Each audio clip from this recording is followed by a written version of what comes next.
Hi, I'm Christina. And I'm Victoria. And we would like to welcome you to another episode of Creature Feature, the weekly Whaling Museum series that explores marine creatures, their interesting features, and how we can help protect our underwater friends. And this week, we have another special feature for you. We talk a lot about whales here at the New Bedford Whaling Museum. It's in the name after all, but we don't often talk about their genetic cousins, the dolphins. We should do something about that. We should. I mean, dolphins are mammals that live in the water just like whales. In fact, there are 37 species of ocean dolphin and 4 species of river dolphin. The largest is the orca. The smallest is the Hector's dolphin.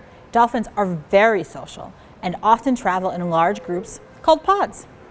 Dolphins have dozens of teeth for grabbing prey, such as fish and squid, which they find using echolocation. They also make a wide range of sounds, which have been described as clicks, whistles, squeaks, grunts, and chirps. Perhaps the most interesting fact about dolphin sounds is that each bottlenose dolphin can make its own unique signature whistle that identifies it from all other bottlenose dolphins. It's like announcing your name every time you walk into a room. Greetings. But is a dolphin a fish? Dolphins are similar to many fish in that they are designed for moving quickly through the water, and their eyes are not located in the front of their heads. But there are important differences.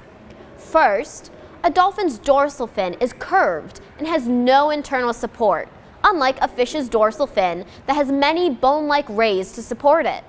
Next, a dolphin's tail lies flat in the water and is moved up and down by the spine. A fish's tail stands up in the water and is moved side to side by the spine. Finally, dolphins have a blowhole that connects to the lungs to allow them to breathe air and to get oxygen. Fish use gills to remove oxygen from the water. So, dolphins are not fish, but they are definitely impacted by fishing. Fishing is an important business around the world, even here in New Bedford. But catching fish typically involves using very large nets.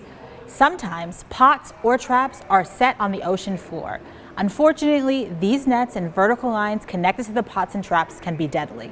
Hundreds of thousands of dolphins are killed each year unintentionally by entanglement. Luckily, we can help by encouraging lawmakers, scientists, and fishermen to continue their efforts to reduce the possibilities of entanglement. And you can also learn more about where and how your seafood is caught. Does it put dolphins at risk? Several organizations have information about sustainable seafood. Want to learn more about dolphins, the threats they face, and how you can help protect them?